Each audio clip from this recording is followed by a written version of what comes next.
ছাত্রীরা, আশা করছি তোমরা সবাই ভালো আছো। আজকে আমি তোমাদের সাথে আলোচনা করব নবম এবং দশম শ্রেণীর রাইট ফর্ম অফ ভার্বস নিয়ে, অর্থাৎ তোমাদের গ্রামার অংশে যে 4 নম্বর যে কোশ্চেনটা আসে। আর এই কোশ্চেনটা তোমরা সাধারণত প্রশ্নে কিভাবে পেয়ে থাকো, বক্সে কিছু ভার্ব দেওয়া থাকে, এরপরে সেই ভার্বগুলোকে নিয়ে তোমাদেরকে ফিল ইন দ্য গ্যাপসটা করতে হবে। কিন্তু কীভাবে করতে হবে শুধু বক্স থেকে শব্দ নিয়ে বসিয়ে দিলে হবে না, বিভিন্ন নিয়ম জানতে হবে তোমাদেরকে। কোন শব্দের কোন রূপ হবে সেটা, কোন ভার্বের কোন রূপ হবে সেটা জানতে হবে। সেগুলো নিয়ে আমি আলোচনা করি। অর্থাৎ বাক্যে ভার্বের বিভিন্ন ধরনের যে ব্যবহার আমরা রাইট ফর্ম অফ ভার্বের সেটাই শিখব।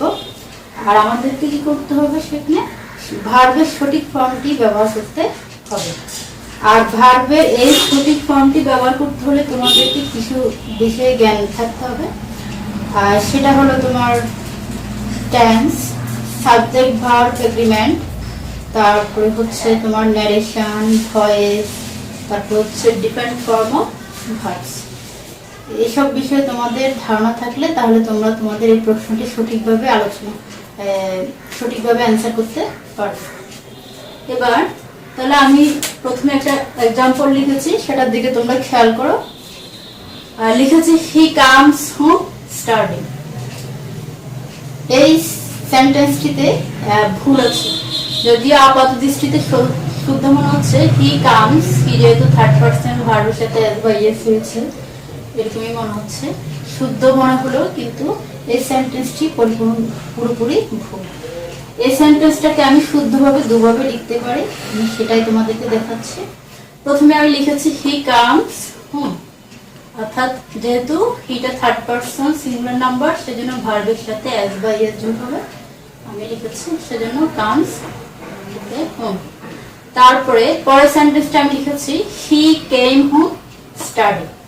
এখানেও একটা রুল আছে, সেটা হলো যে যখন কোনো সেন্টেন্সে অতীত নির্দেশক শব্দ থাকবে, অতীত নির্দেশক শব্দ থাকলে যেমন স্টাডি থাকতে পারে, লাস্ট নাইট,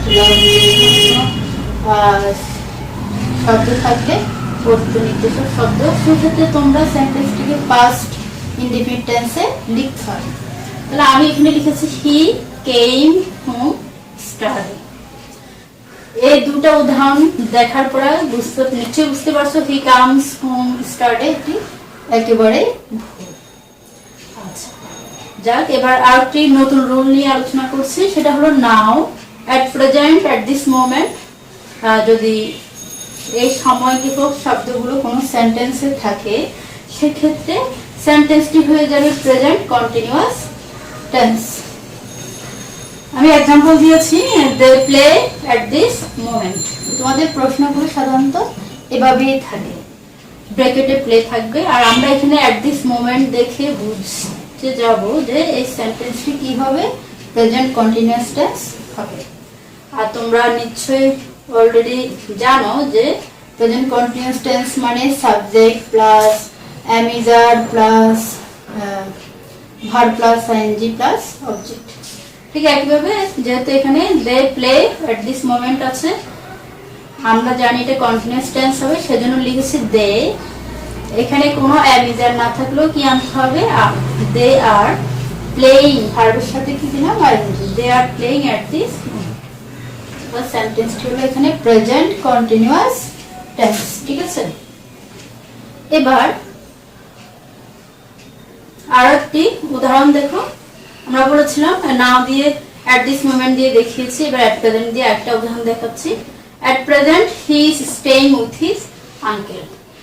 আমি সরাসরি এক্সাম্পলটা লিখে দিয়েছি শুদ্ধভাবে, at present he is staying with his uncle, এটা হচ্ছে প্রেজেন্ট কন্টিনিউয়াস টেন্স। এবার আরো একটি রুল নিয়ে আলোচনা করছি। যদি কোনো সেন্টেন্সে জাস্ট, অলরেডি, রিসেন্টলি, লেটলি থাকে, সেক্ষেত্রে সেই সেন্টেন্সটি কি কোন টেন্সের হবে, present perfect tense. Present perfect tense হতে গেলে তোমরা নিশ্চয়ই জানো subject plus, present perfect tense মানে সাবজেক্ট প্লাস হ্যাভ অথবা হ্যাজ প্লাস ভার্বের পাস্ট পার্টিসিপল প্লাস অবজেক্ট। এক্সাম্পলটা দেখো, I already do the work. আর তাহলে এখানে সেন্টেন্স আছে অলরেডি।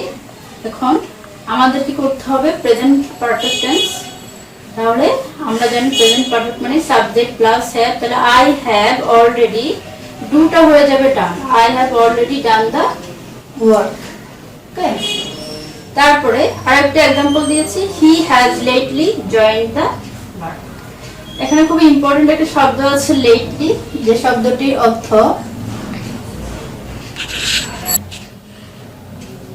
আর লেটলি শব্দের অর্থ হলো সম্প্রতি, যেটির অর্থ সবাই ভুল করে থাকো, এটা মনে রাখবে। লেটলি রিসেন্টলি শব্দের অর্থ হলো সম্প্রতি। হি has lately joined the job, সম্প্রতি চাকরিতে জয়েন করেছে। আরেকটি एग्जांपल নিয়ে রুল নিয়ে আলোচনা করছি, হ্যাভ হ্যাজ হ্যাড। যদি অক্সিলারি ভার্ব হিসেবে ব্যবহৃত হয় সেক্ষেত্রে মূল ভার্ব, যে মূল ভার্বটি থাকবে সেটি আমরা ভার্বের পাস্ট পার্টিসিপল টেন্স ব্যবহার করব। তাহলে অর্থাৎ এটা হচ্ছে প্রেজেন্ট পারফেক্ট টেন্স এবং পাস্ট পারফেক্ট টেন্সের ক্ষেত্রে আমরা পেয়ে থাকি। তাহলে দুটো एग्जांपल দেখো, he has done his work, Rahim had written a letter. আশা করছি তোমরা বুঝতে পেরেছো, একেবারেই সহজ একটা রুল।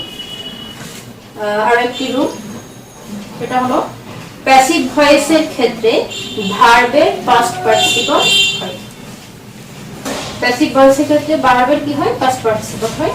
তাহলে এখানে দুটো एग्जांपल আছে, Rome was not built in a day. দেখতে পাচ্ছো এটা একটা প্যাসিভ ভয়েস এবং এই ক্ষেত্রে আমাদের যে ভার্ব ব্যবহার হয়েছে সেই মূল ভার্বটি পিপি হয়েছে। আরেকটি example, the essay was written carefully. ছাত্রীরা আজ এ পর্যন্তই। আমি আশা করছি রুলগুলো সহজ হলো, তোমরা একটু মনোযোগ দিয়ে দেখবে। আমার আগামী ক্লাসগুলোতে আমি আরো কিছু রুল নিয়ে তোমাদেরকে আলোচনা করব। আজ এ পর্যন্তই, সবাই ভালো থাকবে, আল্লাহ হাফেজ।